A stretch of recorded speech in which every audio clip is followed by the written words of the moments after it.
Juana Nano pay my chance ewa attention TV adofone ahwefo nyina mo bibia good morning eba attention TV eba na attention TV there yes we inspire you more enti ahobrase ne ni di ma mesrewa wa pie me so de en ne dedi kan wa pie me so subscribe na like ye programs ni ma se ne be ya adwuma no ebe koso kama about no ye kan no kra ne ye kan ya who fight ni say who ni say na ho de nchen wo de no e can and I say they work and referee no na amane manye referee no bremi na me de be ma boy no so na ho de ye bank me won de ye pepepe boy no enya mi hwi say mam bro polinche mi hu say obi ayem bibi ti say kako no de abo enye referee no bremi na me de be ma referee no we enye minim say boy no bo mi students no e kan adonya mi be ye bibi wo mu. Se who show there no be who say referee no ni o push me no nine so separate mo me nine no be share me say they say wa bo wa ma wa yemre se who permit to me ayi akire no hwe say e ampa say referee no enye ade bi ni bo enu kan no ye mbibi kan no on to me ye mi hwi on to kan no to me ye mi hwi it are now the former ne hu ze woni na kata na bibisa sorry okay wow it are no separate mo kra wi say I know me di no kasari you know catch them no catch them so best of fight no best of fight no enye say me catch them say me ntumi nku time e ko training hwe me kita grace water me kita miracle oil masla some ko training no okay so before so we back training for this bout what did me use miracle water any miracle oil ni me use bibia hwe unu say masla academy nyina sa me ko hwe no me dey okay so enye sticker no kwa na use before so be ba no kra no ye amamre ofia ma ya amamre ofia enye sticker no kwa amamre so bolo no nso no so bolo no mamisi mi bon pa ese adonya mi fa mi akọ me ko dikuni okay so when before so be walking to the arena ni me ba arena this so bolo no mo de be den se minum mi ofia sa mi ba mi bribia ma ajimu ahu se medi waso nko a memfonita honko a obeto unless you people do not set your eyes on any item or artifact with my face and name on it, you will buy them. Odafo Beloved, but aya nipa ne de tono eye sikanti nyame be hira so there you. enti saade na motono faka wawoka.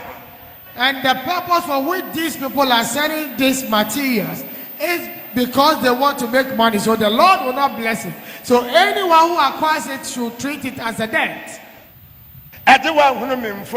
Unless you do not see my images. Be it in a t-shirt, they will buy it. Beloved. Nipa no printing said Yamano. Say, and yes, he can walk pet. And nothing no printing ya, and ya wow to any share. Nanso se ni sika wa woto me se fa se ka ne kan wo ka Tedia powerful, that's the name. Praise the Lord. They are brand. Amen. Amen. Te mesremo. So please, I beg you, azama materials abam prayer materials name. The fake materials are found this way among the prayer materials. So grace powder shining so. So take cognizance of the smell of the grace powder. Se grace so shining so. Hey. Adom for mama morning na ho. Shine your eyes so. Na empire candy no. And yet we are for the na Philadelphia addition quad. So beloved, be careful and vigilant, because the prayer materials are not meant for the worldly people. It exists only for Philadelphia royals. Oh yeah, Philadelphia this year. If you are a Philadelphia royal, Won kwa na wa akade ne ho akwanja. You are the only one with an access to the prayer materials. Adom nyame nti na wo yusuo. And you use them because of Adom nyame. Eno nti na ye pere. And that is why we say that we acquire. Efrisa aduma wo mo no nyade a ye betumi di sika to. For we cannot buy the grace in these materials. Ahono mabra adom nyame efa so de braye no sika bie ni we betumi ato. Now the mercies and compassion which Adom nyame gives unto us through these materials, no amount of money can buy them. And that is why we always say that we want to acquire it. And can you see a tank and you need 2 cities and 20 cities and 50 cities? No, Miss Remo. So I beg you, these comers, the wicked men and evil persons, they have also come to sow bad seeds on the same land. And to shine your eyes. Therefore, I urge royals to be careful. Odofo michiao. Baby, I will be a some drink count. Midi ya bako pe. Eye osofu kumchacha. Na anope nyame Adom menya Tvgh 20 anomtime wa hoden pa. Tvgh 20 ena me no mo a da bia menya hoden. Na anopa no me be ye video. Edem maye. Ena me ka se mesenya ba bia ma ba be ye video bia. Efa branch ye bia. Oye boxer. A wakobo boxing a. A walusu a.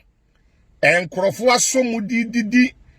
Ya papa Stephen Adom Chedua atem adentia Ghana fo ni bi se abrantia ne de sticker ye Philadelphia sticker atale 7 to ena Philadelphia so boloni ade wanu binti wadi nkuku odi a na on de ho adapa kwa akoma ya papa Stephen Adom Chedua hwa ya wade bi owa. That's a obi can. Ya na me yourself Kumchacha me hu nimdiye ni nyansa ewom. Ya bloggers fu woni bi. Bloggers fu woni bi. If say we are see by and tiwe. Obi to me di obi din efrodo. Wo bra woni pa no woni mo hwe. Na odi obi din na odi akofrodo. Nanso na nipa ne dan mpa so. Ebra bi abrantie bi kotakwa.